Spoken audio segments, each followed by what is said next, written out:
Si tu crois que le fait d'avoir peu d'amis est un problème, écoute bien, parce que ça peut être exactement l'inverse. Parfois, ce détail révèle une force rare, celle de préférer la vérité au confort des foules, et c'est souvent là que ta vie commence vraiment à changer. Beaucoup de gens cherchent l'approbation. Toi, tu cherches peut-être le sens, et cette différence silencieuse peut t'emmener plus loin que tu ne l'imagines. Avoir peu d'amis ne veut pas dire que tu es froid. Cela peut vouloir dire que tu es exigeant avec l'authenticité. Tu ne te contentes pas de sourires automatiques. Tu veux des liens vrais, même s'ils sont plus rares. Et dans un monde où tout le monde parle, celui qui écoute vraiment devient puissant, sans faire de bruit. Einstein rappelait que l'imagination dépasse le savoir, parce que le savoir décrit ce qui existe, mais l'imagination construit ce qui peut exister. C'est l'imagination qui te permet de voir une possibilité là où les autres voient une limite. C'est elle qui te permet de rester debout quand les autres abandonnent, parce que toi, tu vois déjà la suite. La vie ressemble à une bicyclette. Tu gardes l'équilibre en avançant, même quand tu doutes, même quand tu ne comprends pas encore la route, même quand tu as l'impression d'être seul, tu avances. Et c'est ce mouvement qui te protège du vide. Si tu t'arrêtes pour attendre la validation des autres, tu perds ton élan et ton esprit commence à vaciller. Parce que la validation des autres ressemble à une récompense, mais parfois c'est une cage. Tu deviens dépendant d'un regard extérieur et tu oublies d'écouter ton propre jugement. Et ce qui est étonnant dans ce monde, c'est qu'il soit compréhensible, comme si le chaos cachait une logique secrète. Cette logique, tu la découvres quand tu prends le temps d'observer, au lieu de suivre l'agitation. Quand un problème te bloque, souviens-toi d'une règle simple. Tu ne peux pas résoudre un obstacle avec la même pensée qu'il a créé. Si tu répètes les mêmes réactions, tu obtiens les mêmes résultats, et tu appelles ça le destin. Mais si tu changes ton angle, si tu changes ta façon de voir, alors le problème perd une partie de son pouvoir. Si tu veux recevoir plus de phrases puissantes, comme celle-ci, abonne-toi maintenant et active la cloche. Ça donne de la force à la chaîne, et tu ne rateras aucun contenu. Ici, on parle d'idées qui calment l'esprit et qui renforcent l'intérieur, parce qu'un esprit fort change une vie entière. L'innovation n'existe pas sans erreur. Celui qui n'a jamais échoué n'a jamais vraiment tenté de créer quelque chose de nouveau. L'échec n'est pas une preuve que tu es incapable, c'est souvent une preuve que tu as osé. Et plus tu oses, plus tu apprends, même quand personne ne le remarque. L'intelligence ne se prouve pas en ayant toujours raison, elle se révèle quand on sait changer d'avis au bon moment. Changer d'avis n'est pas un signe de faiblesse, c'est un signe de maturité. Et changer d'avis demande parfois plus de courage que de défendre une opinion, parce que l'ego préfère gagner plutôt que comprendre. L'ego veut avoir raison devant tout le monde, mais la sagesse veut être juste, même si personne n'applaudit. Un préjugé peut être plus solide qu'un atome, car on le protège avec des émotions, pas avec des preuves. C'est pour ça que tu peux perdre des gens quand tu dis la vérité, parce que la vérité ne caresse pas toujours. Mais ce que tu perds en relations superficielles, tu le gagnes en paix intérieure. Alors vise la valeur, pas seulement le succès fait du bruit, mais la valeur laisse une trace.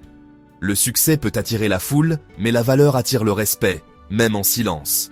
La créativité ne combat pas la peur, elle avance avec elle, et souvent elle naît au milieu de l'incertitude.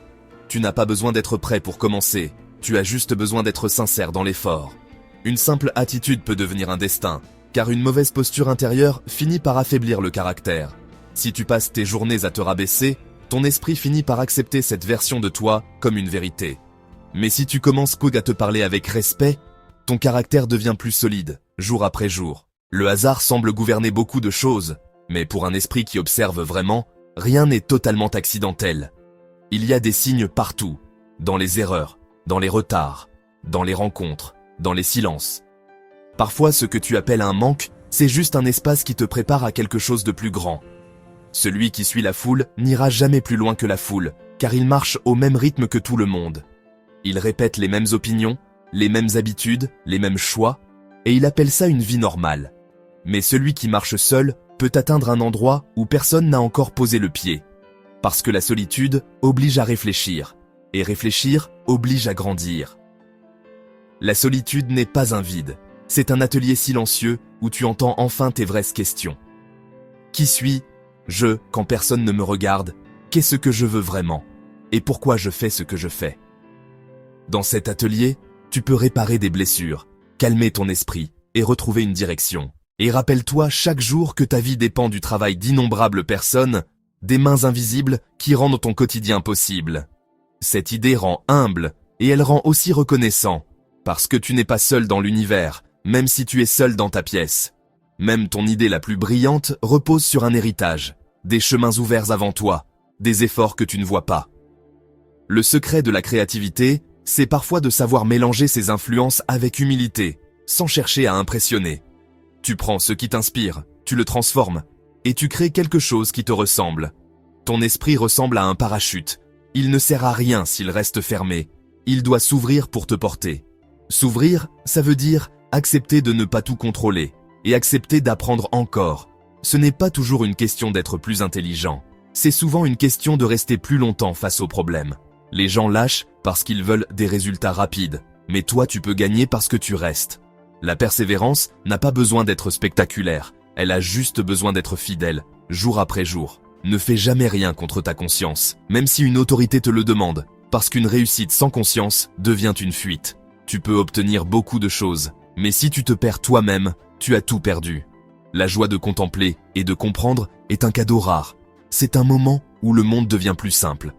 Tu n'as plus besoin de prouver, tu as juste besoin de voir clair.